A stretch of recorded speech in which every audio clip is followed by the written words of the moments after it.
안녕하세요. 커피앤크라임 채널에 오신 것을 환영합니다. 이야기에 앞서서 사건에 등장한 등장인물들의 사진이 궁금하시다면 네이버 블로그에 커피앤크라임을 검색하셔서 제 블로그를 확인해보세요. 자, 오늘은 제임스 패터슨 스미스라는 남성이 벌인 잔혹한 살인에 대해서 이야기해볼까 합니다. 제임스는 알려진 사진도 인터넷에 한 장밖에 없고 생일도 정확히 알려지지 않았고 대략 40년대 후반에 태어났다는 것만 알려져 있어요. 제임스는 영국 맨체스터 외곽의 고든이라는 곳에서 나고 자랐는데요. 오늘 벌어질 사건도 이 지역에서 일어나게 됩니다. 이 남성의 한 짓을 보면 대체 어떤 어린 시절을 보냈을까 궁금하지만 안타깝게도 그의 어린 시절에 대해서도 알려진 게 없어요. 그가 성인이 되어서부터 기록이 남아있는데요. 70년대 제임스가 22살일 때 그는 첫 번째 부인과 결혼을 하게 됩니다. 처음엔 시작이 좋았어요. 이들은 인꼬 부부 같았죠. 하지만 이건 제임스의 패턴이었어요. 누굴 만나던 처음엔 정말 잘해주다가 서서히 자신의 본 모습을 드러내곤 했죠. 이들의 행복한 결혼 생활은 오래가지 못했고 제임스는 매일같이 부인한테 가정폭력을 행사하기 시작했습니다. 제임스의 첫 번째 부인은 10년 동안 그렇게 가정학대를 당하다가 결국 이혼을 하게 돼요. 하지만 제임스는 전혀 영향을 받지 않았고 바로 다음 피해자를 물색하게 되죠. 제임스의 나이 32살일 때 제임스는 20살짜리 티나라는 여성과 교제를 시작하게 돼요. 이번 관계에서도 제임스는 매일같이 폭력을 행사했고 티나한테 심지어 펀칭백이라고 부르기도 했어요. 그리고 티나는 2년 동안 그의 곁에서 고통받았죠. 한 번은 화장실에서 티나의 머리를 물에 넣어서 익살이 시킬 뻔한 적도 있었고요. 같이 사는 2년이라는 시간 동안 티나는 제임스의 아기를 임신하기로 했는데 이것은 제임스의 폭력을 멈추지 않았습니다. 임신을 했건 말건 매일같이 가정폭력이 행사됐고 아이를 낳았는지 어떻게 됐는지는 밝혀지지 않았지만 이들의 관계는 2년 후 끝이 나게 돼요. 그렇게 티나랑 헤어지자마자 34살이었던 제임스는 이번에는 15살짜리 소녀 웬디랑 사귀기 시작하게 됩니다. 이번에도 어김없이 폭행은 이어졌고 익살을 시킬 뻔하는 등 전 관계들이랑 비슷했어요. 정말 다행히도 이들의 관계는 오래가지 않았고 1년도 안 되어 웬디는 도망치는 것에 성공을 했어요. 시간은 흘러 1993년이 되었고 제임스의 나이는 46살이었어요. 이때 제임스는 14살짜리 켈리라는 소녀를 만나게 됩니다. 켈리는 1978년 5월 18일에 영국에서 태어났어요. 켈리는 자라면서 성격도 밝고 사람들이랑도 굉장히 잘 지냈는데 또래보다 굉장히 성숙한 성격을 가지고 있었죠. 그렇다 보니 자연스레 친구들도 다 자기보다 나이가 많은 언니 오빠들이랑 자주 어울려 놀았어요. 켈리는 미래의 선생님이 되는 게 꿈이었다고 해요. 그랬기에 나중에 이력서에 도움이 될 수 있게 베이비시팅을 알바로서 자주 했었는데 이날도 어김없이 베이비시팅을 하다가 켈리가 돌보던 아이의 부모님이 집에 돌아오면서 친구를 같이 데리고 들어오게 됩니다. 그리고 그 친구는 바로 제임스였어요. 이들은 그렇게 첫 만남을 가지게 됐죠. 제임스는 켈리를 보자마자 바로 관심을 가졌어요. 계속해서 말을 걸기 시작했고 일을 마치고 집에 가려는 켈리한테 바래다 주겠다고 제안까지 했죠. 켈리는 그냥 친절한 어른인가 보다 하고 이 제안을 수락했고 집으로 데려다 주는 길에 어떻게 말로 꼬셨는지 다음에 만나자는 약속까지 승낙을 받게 돼요. 그렇게 이들은 점점 더 자주 만나기 시작하게 됐죠. 결국은 켈리가 제임스의 집에 매일같이 놀러가는 지경에까지 이르렀습니다. 제임스는 켈리한테 매일같이 주문처럼 말하던 게 있었는데요. 그건 바로 부모님한테 자신들이 만난다는 사실을 절대 알려서는 안 된다는 것이었어요.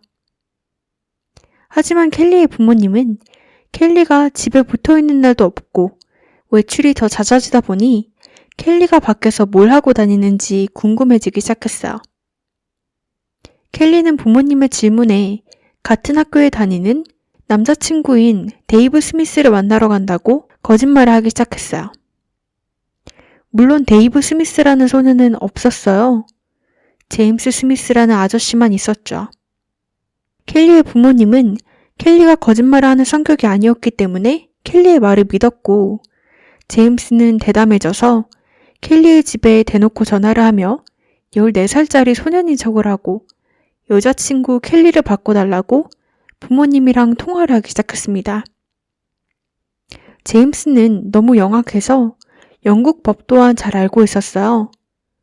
영국에서는 만 16세만 되면 성인과 교제를 해도 문제가 없었다는 것을 잘 알았고, 제임스는 2년만 시간을 벌면 된다는 걸 알았기 때문에 이들은 2년 동안 제임스가 또래 14세 소년인 척 부모님을 속이며 몰래 만남을 지속했고, 켈리는 드디어 16살이 되었어요.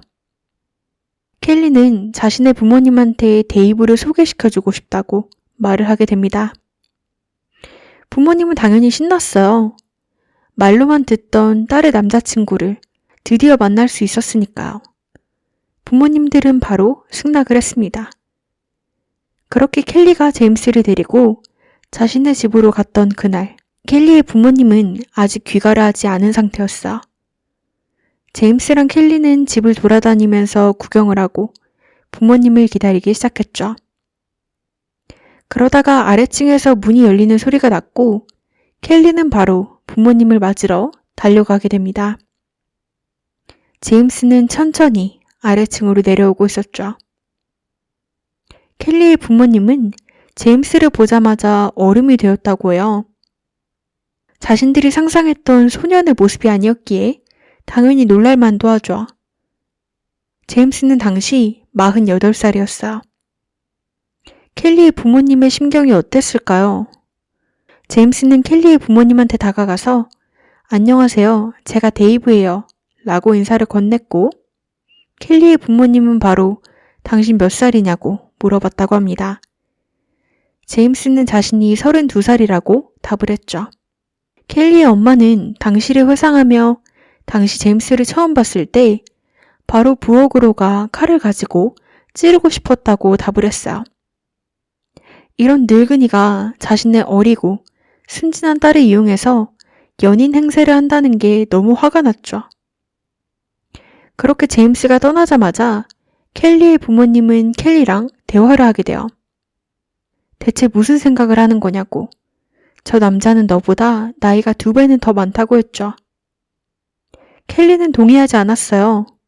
데이브, 즉 제임스가 나이가 많긴 해도 자신의 성격이 성숙해서 자신들의 정신 나이는 같다고 믿었죠.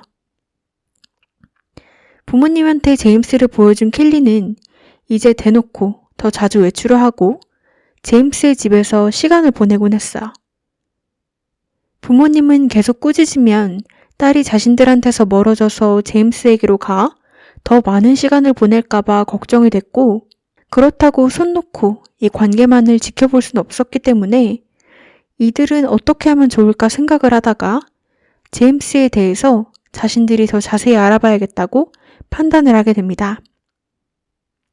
그렇게 켈리의 부모님들은 마을을 돌아다니면서 동네 사람들한테 32살짜리 남성 데이브 스미스를 아냐고 물어보고 다니게 돼요. 동네 사람들은 알 리가 없었죠. 우선 이름도 데이브가 아니었고 나이도 32살이 아닌 48살이었으니까요.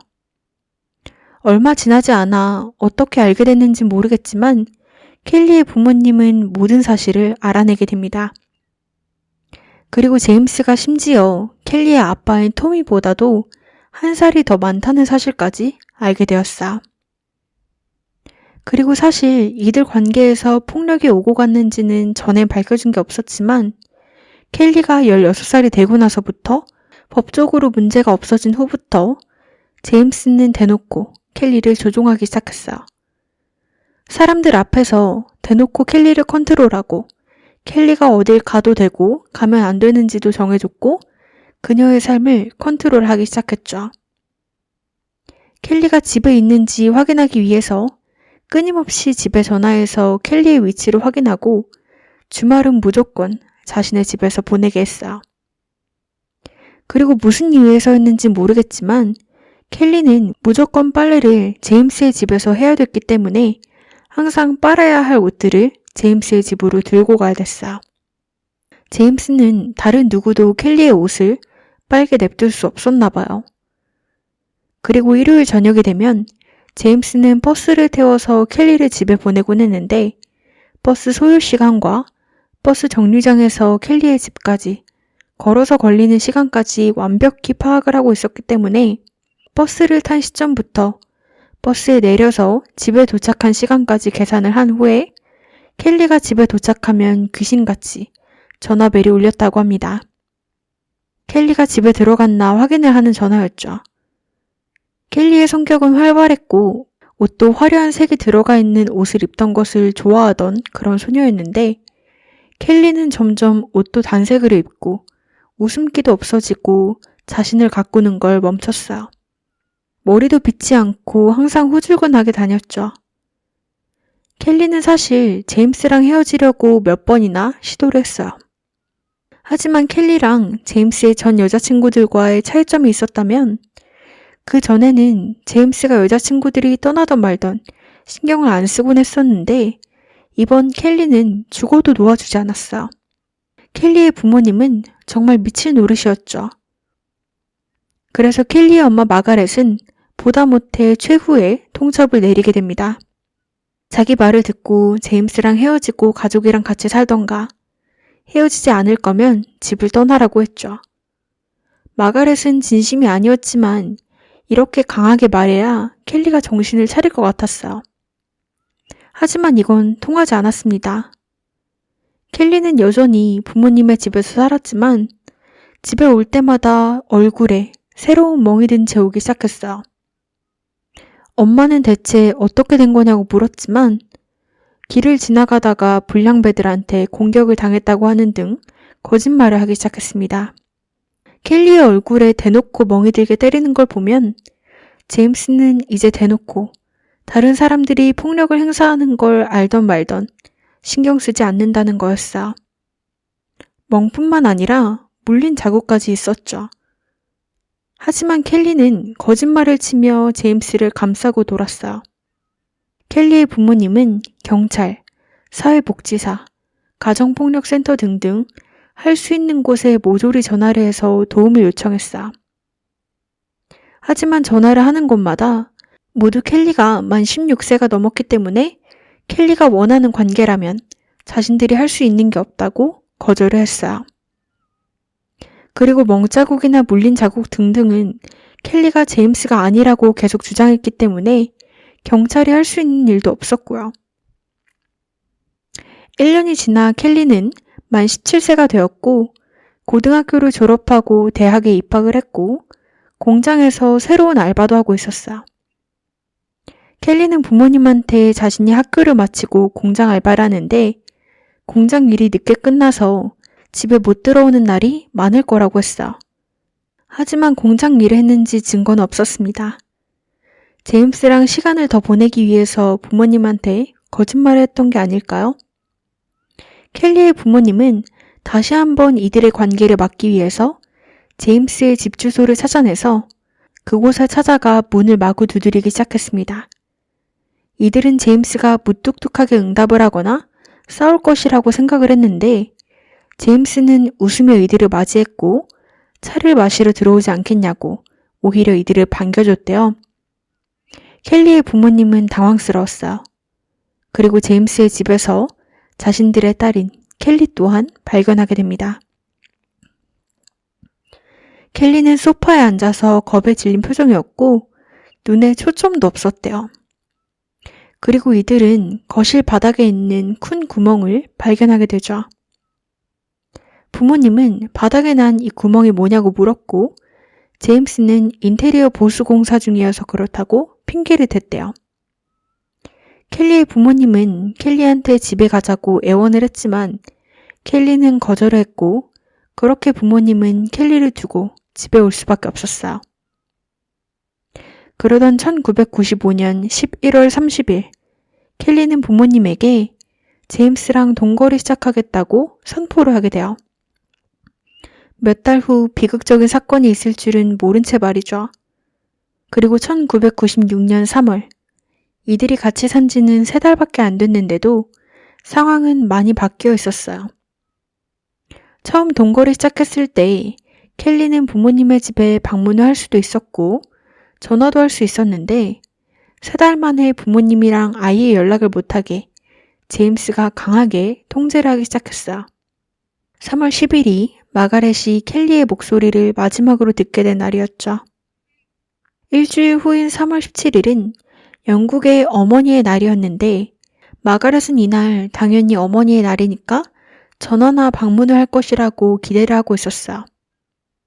하지만 어떤 방문도 전화통화도 없었고 집으로 온 것이라고는 편지가 전부였어. 하지만 마가렛은 편지를 열었을 때 이게 켈리의 글씨가 아니라는 걸 단숨에 알아차리게 됩니다. 일주일 후인 3월 24일, 그날은 켈리 아빠의 생일이었어. 이번에도 어떠한 전화나 방문도 없었고 편지가 도착하게 됩니다. 이번 편지도 켈리의 손글씨가 아니었어. 켈리의 부모님은 점점 더 걱정이 되기 시작했죠. 그렇게 이들은 경찰한테 전화를 해서 뭔가 문제가 있는 것 같다고 제임스의 집에 가서 모든 게 괜찮은지 확인 좀 해달라고 부탁을 하게 돼요. 하지만 경찰은 거절을 했다고 합니다. 이때 경찰이 방문을 했더라면 켈리가 살아있을 수도 있는데 말이죠. 이때 제임스는 집에서 끔찍한 일을 벌이고 있었어요. 켈리를 완전히 죄수처럼 가둬놨죠. 손과 발을 다 묶고 모든 자유를 빼앗았습니다. 목을 밧줄로 매서 가구에 개처럼 묶어두기도 했고 앞서 말했던 거실에 있는 큰 구멍 기억하시나요? 그곳에 켈리를 넣어두기도 했어요. 켈리의 부모님은 자신의 딸이 갇혀 지냈던 구멍을 본 것이었죠. 음식도 주지 않았어요. 처음 켈리가 갇히기 시작했을 때는 50kg였는데 5주 동안 갇혀 지내며 마지막에는 30kg대가 되었다고 합니다. 그렇게 싸울 힘도 없어진 켈리를 제임스는 매일같이 때리기 시작했어. 처음엔 주먹이었고 그 다음엔 칼과 포크, 가위로 입안을 마구 찔렀고 무릎도 망치로 쳐서 무릎이 다 나가서 걸을 수도 없었습니다. 허벅지를 다리미로 지지기도 했고 팔도 부러뜨렸어요. 심지어 정원 손질 도구들을 사용해서 귀, 코, 입술 등등을 자르고 살을 뜯어내기도 했어. 켈리는 이 모든 일을 다 살아서 겪어야 했고요. 심지어 제일 끔찍했던 건 제임스는 자신의 손을 이용해서 켈리의 누나를 파내기까지 했습니다. 다시 한번 말하지만 켈리는 살아있었어. 그리고 빈 눈 부분을 칼로 계속 찌르기까지 했대요. 악마가 아니고서야 이런 짓을 할 수 있을까요? 그리고 이웃들은 어떠한 소리도 못 들었던 걸까요? 1996년 4월 16일, 제임스는 켈리를 끌고 위층 화장실로 올라가서 샤워기로 그녀의 머리를 마구 내려치고는 물속에 그녀의 머리를 집어넣었습니다. 그렇게 켈리는 안타깝게도 익사를 하게 돼요. 이제 제임스는 앞으로 어떻게 할지 궁리를 하게 돼요. 그리고 그가 택한 방법은 경찰서에 가는 것이었어요. 제임스는 경찰서로 가서 자신의 여자친구가 목욕을 하다가 익사를 했다고 신고를 하게 됩니다. 자신이 5주 동안 그렇게 끔찍하게 고문을 했는데 경찰이 켈리의 시신을 보고도 간단하게 익사를 했다고 처리를 해줄 거라고 생각했던 걸까요? 그렇게 경찰과 제임스는 같이 제임스의 집으로 향하게 돼요. 켈리의 시신은 욕조에서 제임스의 침대로 옮겨져서 담요로 뒤덮여 있는 상태였고 경찰이 담요를 치워서 시신을 확인했을 때는 모두 충격에 빠졌다고요. 경찰 생활을 하면서 마주한 사건 중에 제일 끔찍한 사건이었죠. 그렇게 경찰들은 주저할 것도 없이 그 자리에서 바로 제임스를 살인죄로 체포하게 됩니다. 이 소식은 곧 켈리의 부모님에게로 전해지게 되는데요. 이들은 당연히 억장이 무너졌어요. 자신들이 그토록 걱정했던 일들이 일어났으니까요. 그렇게 1년 후인 1997년 11월 재판이 열렸습니다. 재판에서 놀랍도록 정말 뻔뻔하게 제임스는 자신이 했던 모든 고문 행위가 켈리가 다 부탁해서 한 것이었다고 주장을 했다고요.